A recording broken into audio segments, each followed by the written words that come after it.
Hello everyone, this is Naerina from 40k Theories, and welcome to this new episode of 40k Lore for Newcomers. For this episode, nominated on Patreon by Brandon A., we will be taking a brief look at the beings known as the Chaos Gods. This video will be a brief overview for certain events that may be explored in greater depth within additional videos within the future. So, without further ado, let's begin. The difference between gods and demons largely depends upon where one is standing at the time. The Chaos Gods, variously known more informally as the Ruinous Powers, the Dark Pantheon, or the Primordial Annihilator, are a group of malevolent, godlike entities that dwell within the depths of warp space, a plane of reality comprised entirely of spiritual and psychic energies that exist in parallel to the material universe. While there are many minor Chaos Gods known to exist, the four most powerful, Khorne, Tzeentch, Nurgle and Slaanesh, who are often referred to as the major or prime Chaos Gods, are the beings most synonymous with the term. The Chaos Gods themselves are not only fueled and empowered by the emotions and beliefs of mortals, such as rage, pride or despair, but are, to a certain degree, universal embodiments of such traits or concepts, twisted to their most corrupt and darkest extremes. Indeed, corruption is a term that is most synonymous with the quote-unquote gifts offered by the Dark Gods, for their blessings will ultimately poison the body and soul of any who accept them. While the powers of the Chaos Gods may wax and wane, much like the very emotions that sustain them, their presence and influence is so great that it is felt not only throughout the Milky Way galaxy, but across multiple different and seemingly unconnected universes. While viewed by many as a threat to all that is pure and good, the Chaos Gods are themselves akin to rival siblings and will frequently go to war against one another in their eternal quest for power and dominance, oftentimes more so than against those that dare to stand against them. This never-ending power struggle is known to the Chaos Gods simply as the Great Game, and much like a proverbial game of chess, each god has access to a number of pawns at their beck and call. Such pawns not only include various mortal champions who seek to gain their patron god's favor, but legions of demonic creatures which are formed from the fragments of their respective master's power. These demons can be divided into one of four different classifications: greater demons, lesser demons, demonic beasts, and demonic steeds. While the Great Game may oftentimes demand the complete and total attention of the Dark Gods, there have been various instances throughout history where they have temporarily put aside their differences in order to deal with a larger, mutual threat, such as when the Emperor of Mankind, a being of godlike power in his own right, began his rapid rise to power. In either case, as long as conflict and emotional turmoil continues to exist in the realms of mortals, so too will the Chaos Gods continue to endure. Woe to he who hears the word of the infernal denizen of the great abyss, for his soul shall be tainted for all eternity. Better to die in eternal ignorance than to burn in eternal fire. The Chaos Gods can trace their respective origins back to various points throughout history, although thanks to the time-distorting properties of the warp space, such beings have technically always existed, in addition to never existing, as well as being brought into existence at a specific point in time. It is commonly believed that Khorne, Tzeentch and Nurgle can trace their origins back over 65 million years ago to a series of events known as the War in Heaven, a great apocalyptic conflict that was waged between the ancient Necrontyr Empire and the mysterious beings known as the Old Ones. Prior to this, the warp itself was relatively calm and still, with little in the way of predatory entities or hazards inhabiting it. But as the war continued to grow greater and greater in intensity, the tides of the warp would in turn begin to grow more and more tumultuous, with new and terrifying predators slowly beginning to take form within its depths, feeding upon the rage, treachery, and despair that had been unleashed over the course of the bloody conflict. While the war itself eventually came to an end, with the Necrontyr now having been transformed into the mechanical beings known as Necrons, seemingly driving the old ones to extinction, the Chaos Gods themselves slowly but surely began to take form, gestating like embryos in their immaterial womb over the course of millions of years. Eventually, the Chaos Gods would begin to awaken one by one, and by the time Terra had reached what would become known within historical records as the Middle Ages, 3 of the 4 prime Chaos Gods, Khorne, Tzeentch, and Nurgle, had all effectively been born, having successfully attained true consciousness and self-awareness. By contrast, the 4th major Chaos God, Slaanesh, would not awaken until many tens of thousands of years later. Despite this, however, it can be argued that the gestation and birth of Slaanesh would go on to have even greater consequences for the galaxy at large. Following in the wake of the War in Heaven, the species known as the Eldari, who were themselves one of various races that had been created or otherwise nurtured by the Old Ones, would rise to become the dominant power within the galaxy, creating a vast interplanetary empire of their own. Circa M18, the Eldari Dominion was at its peak, and thanks to their society becoming increasingly automated, with all menial and laborious jobs being undertaken by robotic and cybernetic constructs, the Eldari were able to begin devoting more and more of their time to more artistic and leisurely pursuits. Over the next 10,000 years or so, the Eldari would begin to turn their attentions towards more self-indulgent and hedonistic endeavors, all in the name of experiencing greater and greater forms of pleasure. As a result, Slaanesh would begin to rapidly take form within the warp, with her gestation gradually causing the warp to grow more and more volatile and turbulent, which in turn meant that many races, in particular that of humanity, were rendered incapable of utilizing their warp-based methods for faster-than-light travel, resulting in many of their colony worlds becoming separated from one another, a period of history that would become known to the Imperial scholars as the Age of Strife.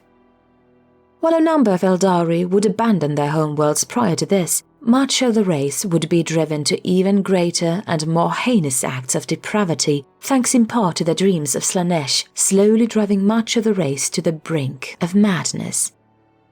Eventually, Slaanesh would awaken to full consciousness, with the throes of her birth being so incredibly violent that it would tear a hole within the very fabric of reality, creating the warp-space rift known as the Eye of Terror. This event, which would become known to the Eldari as the Fall, would not only bring about the destruction of the Eldari Dominion, dragging most of its core worlds into the depths of the warp. The awakening of Slaanesh would result in the warp becoming calmer, however, allowing other races to make use of the warp travel once again, leading to the onset of the Emperor of Mankind's Great Crusade, and, in time, the events of the Horus Heresy. Know this, what will come to pass is no longer war. It is endless sacrifice in his name. Blood for the blood god, let the universe drown in it. Khorne, also known more commonly to his followers as the Blood God, is the Chaos God of bloodshed, rage and slaughter. In appearance, Khorne is often depicted as a towering warrior clad in heavy armor, sporting a bestial visage and wielding a colossal sword, all whilst seated upon a gargantuan throne constructed from the skulls of those mortals that had been slain in his name. Of the 4 major Chaos Gods, Khorne was the first to truly awaken to full consciousness, with his birth being heralded by the outbreak of numerous conflicts, great and small, across the entire multiverse. The followers of Khorne will almost exclusively be comprised of warriors and berserkers who seek to spill blood and take skulls in the name of their patron god. While some of the Blood God's followers may attempt to justify their actions as being for the pursuit of honor or to increase their own martial prowess, the truth is that Khorne cares not from whence the blood flows, only that it does. This will even result in the most truly dedicated of Khorne's followers turning upon their friends and allies as soon as they run out of enemies to slay, so that they can continue the slaughter in their god's name. The seat of Khorne's power within the realm of chaos is a gargantuan fortress known as the Brass Citadel, and it is here from whence the Blood God's internal legions are spawned. The many legions of Khorne, known appropriately enough as the Blood Legions, are themselves further divided into 8 separate cohorts, as 8 is a number that is sacred to the Blood God. These cohorts will typically be commanded by either a demonic herald or a demon prince, a mortal that has successfully earned Khorne's favor and in return being blessed with the gift of apotheosis. The greater demons of Khorne are monstrous brutes known as bloodthirsters, which are large and terrifying creatures that are the most violent and aggressive of all demonic entities, often serving as commanders and officers within the Blood God's legions. The lesser demons of Khorne are known as bloodletters and serve as the foot soldiers of the Blood Legions, eagerly hurling themselves into the thickest fighting in order to claim skulls for their godly master. In some instances, bloodletters are known to ride steeds known as juggernauts, massive bovine creatures forged from living metal and molten brass that ignore and trample all within their path, with such creatures even sometimes being awarded to those mortals that manage to earn the Blood God's favor. The final type of demon found within the Blood Legions are the beasts known as fleshhounds, which, much like the hunting dogs of ancient terror, will track down and pursue any and all prey whose scent they catch. In addition, the legions of Khorne are also known to make use of multiple kinds of demon engines, unholy fusions of flesh, metal, and demonic spirit. Those that are dedicated to the Blood God specifically include the Lords of Skulls, Brass Scorpions, Blood Slaughterers, and many more besides. Do not ask which creature screams in the night. Do not question who waits for you in the shadow. It is my cry that wakes you in the night, and my body that crouches in the shadow. I am Tzeentch, and you are the puppet that dances to my tune. Tzeentch, also known as the Architect of Fate and the Changer of Ways, is the Chaos God of magic, schemes, plots, and change. As a god associated with both magic and scheming, Tzeentch's followers will typically be comprised of sorcerers, scholars, and politicians, as opposed to traditional warriors, although such individuals are not unheard of. Of all the Chaos Gods, Tzeentch is said to have the most unsettling appearance, with skin that constantly shifts and changes, spawning leering faces that mock those that dare gaze upon him, with eyes blistering across his skin, only to disappear just as quickly as they appear, all as while the god is surrounded by a glowing nimbus of magical energies. Tzeentch was the second prime Chaos God to awaken and attain consciousness, although it remains unclear as to what series of events heralded his birth. At one point in time, Tzeentch was the single most powerful of all the Chaos Gods and the sole ruler of the entire realm of chaos. The other Chaos Gods, setting aside their differences in the face of a common foe, would join forces and launch an assault against the Architect of Fate in an attempt to overthrow him. Facing certain defeat in the face of such an alliance, Tzeentch, after casting a great spell upon himself that crystallized both his very body and thoughts, would find himself shattered into 10,000 shards, driving much of his power across both time and space, an event that not only left the Changer of Ways forever weakened, but also, if legend is to be believed, allowed mortals to begin understanding and mastering the powers of sorcery. This, however, would prove to be a part of a carefully calculated gamble made by Tzeentch, for following his defeat, the Changer of Ways would task a pair of his most trusted minions, known as the Blue Scribes, with recovering his lost power, allowing him to ever so slowly begin rebuilding his strength. The seat of power for Tzeentch is known as the Impossible Fortress, which in itself is situated within the heart of vast, nigh incomprehensible maze known as the Crystal Labyrinth. This maze is so large and perplexing that even Tzeentch's own minions have been known to struggle navigating its ever-shifting corridors. Like his fellow gods, Tzeentch has access to his own force of demonic creatures, known collectively as the Scintillating Legions, and are said to be amongst the most adaptable and unpredictable of all demonic armies within the warp. Each of these innumerable legions are commanded by one of the gods' greater demons, with each legion being further divided into 9 separate hosts, 9 being the sacred number of Tzeentch, with each host being directed by a demon prince or demonic herald. The greater demons of Tzeentch are known as Lords of Change, large and supremely intelligent avian beasts whose prowess in the sorcerous arts is all but unparalleled. Unlike some of the other Chaos gods, Tzeentch is known to have multiple kinds of lesser demon in his service. These include the creatures known as Pink Horrors, which, upon being destroyed, will divide themselves into 2 even smaller creatures known as the Blue Horrors, which in turn will divide into even smaller creatures known as Brimstone Horrors upon their destruction. The other main type of lesser demon in service to Tzeentch is that of the Flamers, inverted fungoid-like creatures which, as implied by their very name, are capable of spraying gouts of magical, mutating flame from their forelimbs. The demonic beasts of Tzeentch are known as Screamers, large manta ray-like beasts that are not only able to fly in both atmosphere and a vacuum, but their jaws are capable of chewing through any sort of matter, be it flesh, stone, or the reinforced hulls of starships. Such creatures will sometimes be chosen as mounts and steeds for Tzeentch's mortal champions and will have their bodies transformed into a new disc-like form.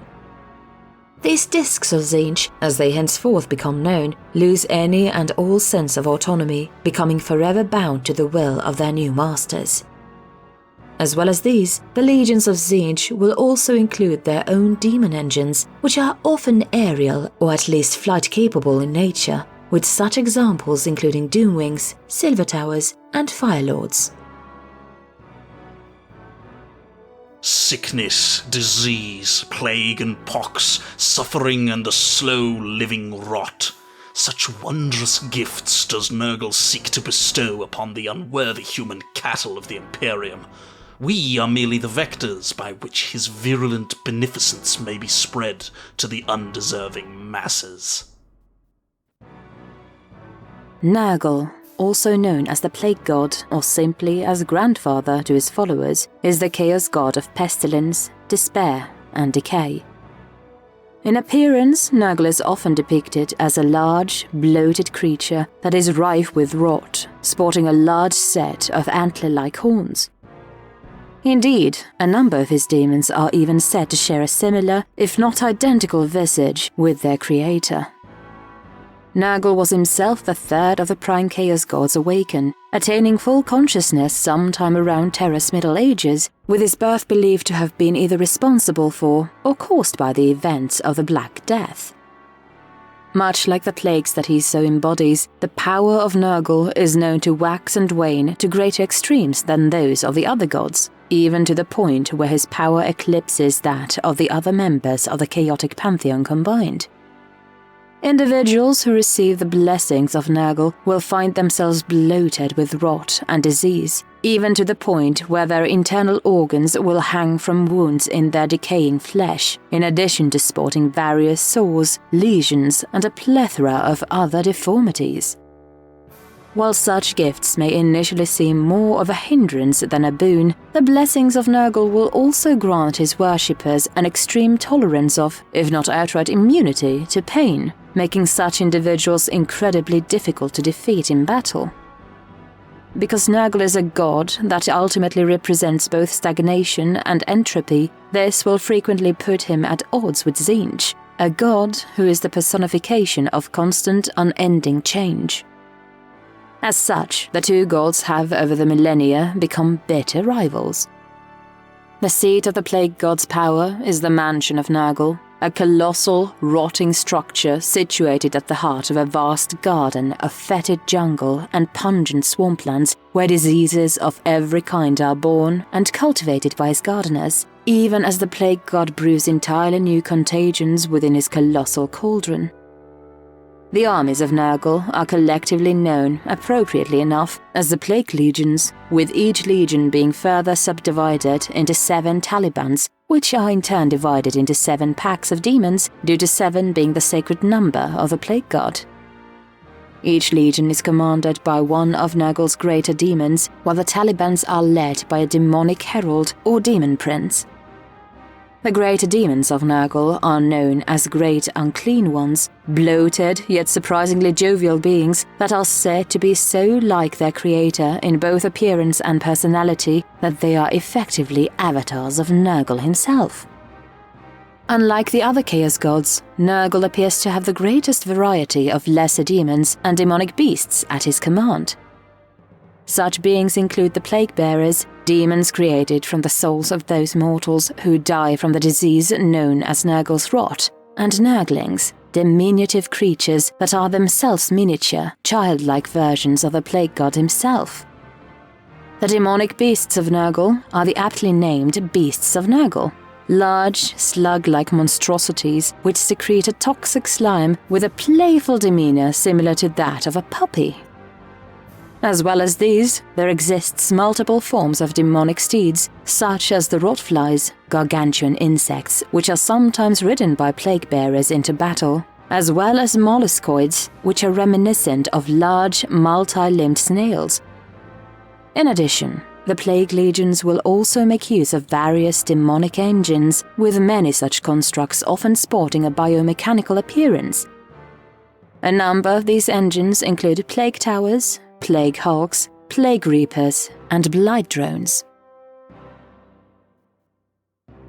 Take care lest your protests grow tiresome. I have asked for so little.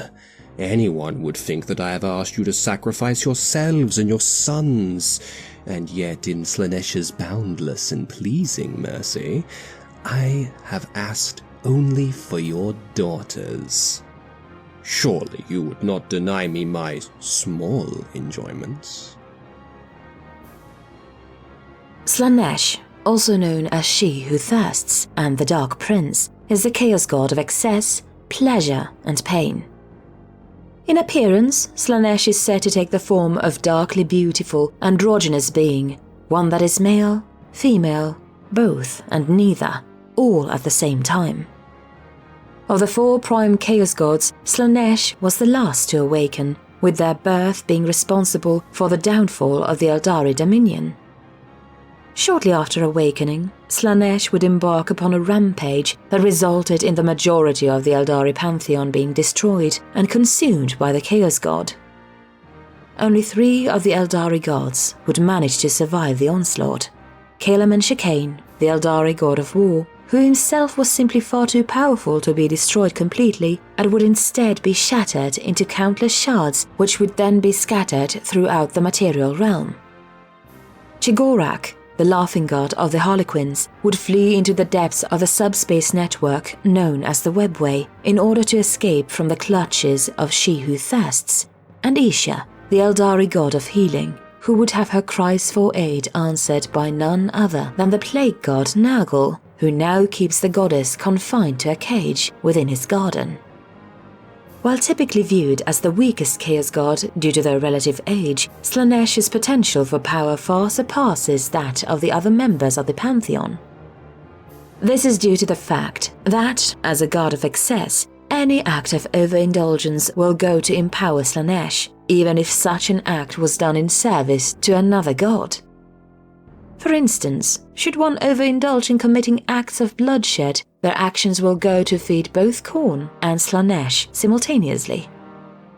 Of the other members of the chaotic pantheon, Slaanesh's chief rival is that of Khorne, as Khorne is said to find Slaanesh's acts of sensuality and overindulgence at odds with his more martial, pragmatic nature. Slaanesh's seat of power within the warp is that of a vast palace situated within the heart of 6 sub-realms, with each of these realms of rings representing a different vice: avidity, gluttony, carnality, paramounty, vainglory, and indolency. The armies of Slaanesh are known collectively as the Legions of Excess, with each legion being commanded by a greater demon or, in some exceptionally rare instances, a high-ranking demon prince. These legions are then further divided into 6 formations, with each formation being commanded by a demon prince or demonic herald, with 6 serving as the holy number of Slaanesh. The greater demons of Slaanesh are known as keepers of secrets, towering creatures that are simultaneously grotesque and beautiful, often sharing a number of traits with both bovines and crustaceans. Slaanesh's lesser demons are that of the demonettes, lithe, androgynous beings that are both alluring and obscene, which move and cavort with a dancer's grace. Such beings will sometimes ride into battle upon demonic mounts known as the steeds of Slaanesh, swift and agile creatures that ensnare prey with their long, whip-like tongues.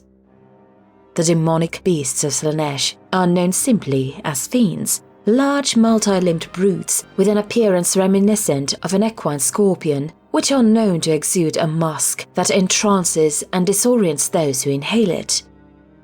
Like her fellow gods, the forces of Slaanesh also have access to a number of demon engines, many of which being functionally similar to the imperial war machines known as knights, with such examples including subjugators, hell knights, and hell scourgers.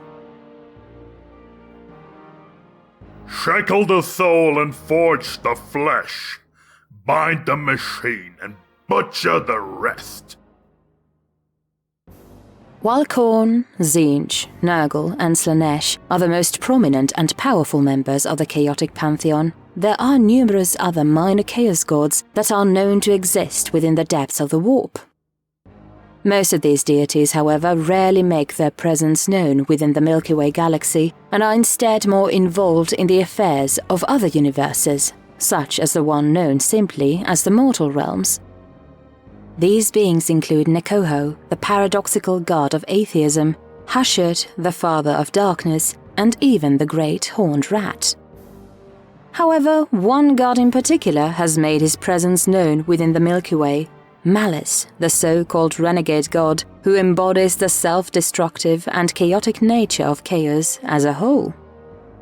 Somewhat uniquely amongst the chaos gods, Malice himself was, at one point, successfully summoned into the material realm by his followers, who performed a ritual lasting 11 centuries, which culminated in sacrificing 11 specially chosen souls to him, as 11 is the sacred number of the renegade god. Despite this, however, none know as to what exactly happened following his summoning into real space. Regardless, it would appear that countless other gods also exist within the warp, waiting for a chance to make their presence known, one way or another.